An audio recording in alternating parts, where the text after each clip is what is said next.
Bonjour, coucou tout le monde, je suis Princesse Coquetterie, je suis accompagnatrice des femmes en souffrance dans le mariage et celles en attente de grâce maritale. Alors, je viens aborder avec vous aujourd'hui le thème sur la complicité dans le couple ou dans le mariage. Il se peut que beaucoup de mariages sont menacés ou se voient même ternis à cause de manque de complicité. Alors, comment faire pour avoir la complicité dans le mariage? Pour avoir la complicité avec son âme sœur, avec son conjoint ou sa conjointe. Vous devez commencer premièrement par mettre Dieu au centre de votre relation. Je dis mettre Dieu au cœur de votre mariage ou de votre union. Vous devez en tant qu'homme ou en tant que femme apprendre à parler le langage de l'amour. Apprendre à connaître le langage de l'amour. Ça veut dire quoi? Ça veut dire que vous devez en fait apprendre à valoriser votre femme ou votre époux. Vous devez apprendre à la toucher. Vous devez apprendre à lui faire des cadeaux. Vous devez apprendre à passer les moments de qualité ensemble. Et surtout, vous devez aussi également mettre le pardon au sein du couple. Parce qu'il y a des hommes et des femmes qui ne pardonnent jamais. Et ça peut venir empiéter sur le manque empiéter sur la complicité dans le couple. Donc ça peut venir finalement vous empêcher à être complice parce qu'il y a des rancunes. Vous devez également, dès votre rencontre, apprendre à être honnête. Je dis honnête l'un envers l'autre. Vous devez être ce genre d'homme qui est loyal, ce genre d'homme ou de femme qui sait dire la vérité, même aussi dur qu'elle peut l'être. Dire la vérité, être transparent vraiment sur les finances, sur la santé, sur la famille, vraiment être transparent et traiter votre épouse ou conjointe ou même vos belles familles avec équité. Donc là, voilà, vous devez vraiment vous éloigner de tout ce qui est mensonge. Il y a des couples qui souffrent, pas parce que les personnes ou les conjoints ou conjointes sont méchantes ou quoi que ce soit, non, qui souffrent de manque de complicité parce que, oui, soit la dame, elle est une menteuse en fait. Elle ne dit jamais la vérité, elle va aller cacher les finances. C'est un peu comme les femmes qui vivent avec les hommes et qui travaillent, mais le mari ne connaît jamais leur salaire et inversement. C'est aussi ce genre de femmes qu'on va souvent voir, surtout ici en Europe. Elles vont aller toucher les allocations familiales, toucher également l'APL et cacher à l'homme. Et l'homme, lui, va payer l'intégralité de loyer. Et le pire, c'est que d'autres femmes le font et vont jusqu'à faire de telle sorte que le monsieur, lui, il ne peut même pas prendre ses courriers au domicile, dans une maison qui paye. Donc, j'ai eu à évoquer ce sujet-là dans la vidéo d'hier soir que j'ai mis en ligne. Le cas d'un collègue à moi qui vit amèrement cette situation. C'est une situation qui vient le frustrer et du coup, ça entraîne vraiment les dysfonctionnements dans leur couple au point où il est sur le point en fait de quitter la relation. Il faut savoir qu'il ne peut pas avoir de complicité dans un mariage ou dans un couple quand il y a absence de confiance. Vous devez apprendre à vous faire confiance l'un et l'autre. Vous ne devez pas être ce genre de femme ou genre d'homme qui surveille le téléphone de votre conjoint, de votre épouse, qui épie. Si par exemple la femme elle revient en retard du travail parce qu'elle a eu quelques minutes de plus que d'habitude, vous allez tout de suite taper les crises. Non, ça ne se passe pas comme ça. Il faut chercher à connaître ce qui se passe réellement, ce qui s'est passé. Il faut demander tranquillement. Il faut en fait exprimer ses réels sentiments lorsqu'on est dans un couple. Il faut vraiment être authentique et vrai parce que dans le cas de mariage, c'est votre partenaire, c'est la personne avec laquelle vous allez passer toute votre vie. Vous allez passer toute votre vie. Vous êtes appelé en fait à partager beaucoup de choses. Vous êtes appelé également à gérer, à voir des années passées, à traverser beaucoup de choses ensemble. Donc, si tout commence déjà sur les cachotteries, comme les femmes aiment le faire, et certains hommes, il n'y a pas que les femmes, hein, bah, ça veut dire que oui, il y aura un problème en fait de confiance et un problème finalement de manque de complicité.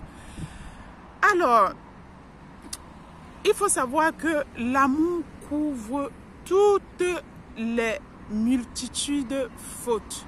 Donc, vous devez apprendre à être le genre de personne qui pardonne.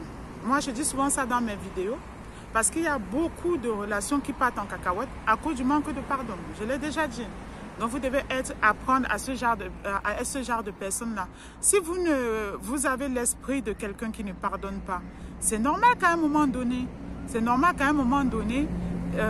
il n'y ait pas de complicité. Voilà. Vous voyez, par exemple, moi, mon mari et moi, nous venons de deux cultures différentes. Nous avons appris en fait à nous aimer. Nous avons appris en fait à surmonter nos difficultés parce qu'aucun foyer n'est parfait. Hein, il faut se dire la vérité. Hein. Nous avons appris à surmonter nos difficultés. Nous avons appris finalement à être les enfants, on va dire, à avoir la nationalité divine. Voilà.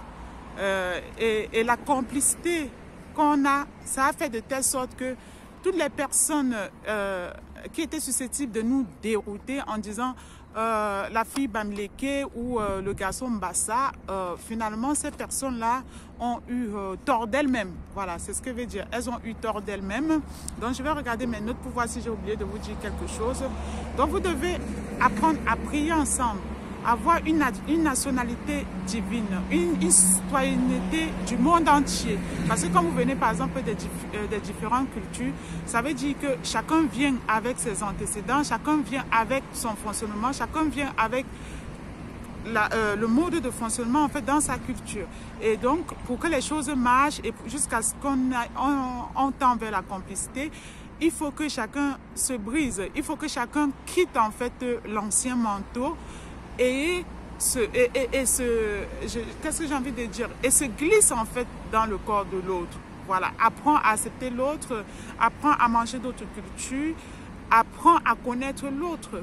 Donc, tant que vous n'avez pas fait cette démarche-là, oui, il peut toujours avoir des problèmes de manque de complicité en fait dans le couple. Alors, vous devez être ce genre d'homme ou ce genre de femme en fait, apprendre à avoir de l'alchimie.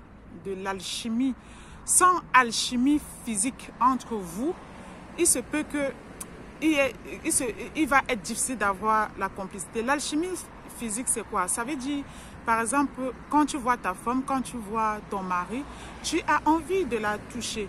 Ou même quand il n'est pas là ou elle n'est pas là, tu as envie de l'appeler, de lui laisser un petit message, de lui laisser un petit mot. C'est ça de l'alchimie. Quand il y a absence d'alchimie, ce sentiment-là de désirer l'autre au sein d'un couple, oui, c'est vraiment compliqué d'être complice.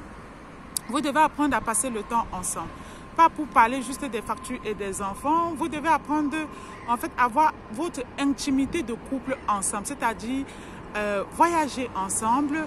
Vous devez apprendre à faire de nouvelles choses ensemble. Regardez, choisir un film.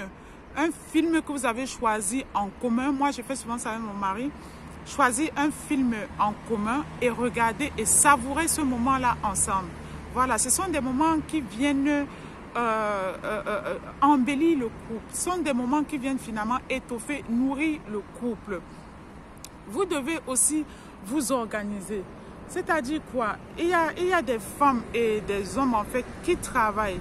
Et du coup, le seul temps qu'ils ont, c'est qu'ils rentrent chez eux. Ils n'ont même pas le temps de rester en tête à tête ensemble. Ils s'occupent des enfants, des devoirs. Ils mangent, allez, et chacun va se coucher avec les écouteurs dans les oreilles. Ça tue le couple en fait. Ça tue le couple. Il y a la vie de travail, certes, mais il y a un couple d'abord. Il y a la famille d'abord. Pour pallier à ça, ce que beaucoup de gens font et ce que nous, moi, mon mari, en fait, nous, on a expérimenté, ce que vous devez faire, vous devez aller investir ensemble. Par exemple, commencer une activité, investir dans l'entrepreneuriat pour voir comment ça décolle. Parce que si les choses se décollent bien, il se peut finalement que l'un dans le couple, une personne dans le couple peut arrêter de travailler. Et s'il arrête de travailler, par exemple, parce que les revenus du foyer vont venir, entre autres, en fait, par exemple, des investissements, il arrête de travailler. À ce moment-là, la personne qui a arrêté de travailler va, par exemple, se concentrer sur d'autres tâches pour soulager le couple. Par exemple, la gestion administrative du couple, ça va venir soulager le couple. Et du coup, vous allez gagner en temps et en qualité de vie aussi. Donc, il se peut aussi qu'en investissant ensemble, vous pouvez arriver jusqu'à dégager les cash flows qui vont vous permettre de quitter définitivement vos 2 emplois.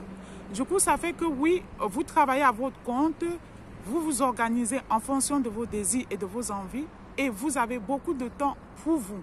Donc, voilà.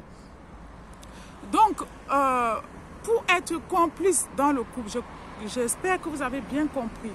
Vous devez vous aimer. Vous devez être tolérants l'un envers l'autre. Un couple qui n'est pas tolérant, s'il y a quelqu'un dans le couple qui n'est pas tolérant, ce sera difficile en fait d'être complice. Donc voilà. Moi, je ne vais pas être assez longue. Je vous fais de gros bisous. Et surtout, je vous invite à liker cette vidéo, à la partager. Vous me laissez un commentaire. Et pour les personnes qui ont besoin des conseils, vous me contactez comme d'habitude au 06 31 51 39 98 pour intégrer mon groupe de femmes. Voilà. Je vous fais de gros bisous. À bientôt. Bye bye.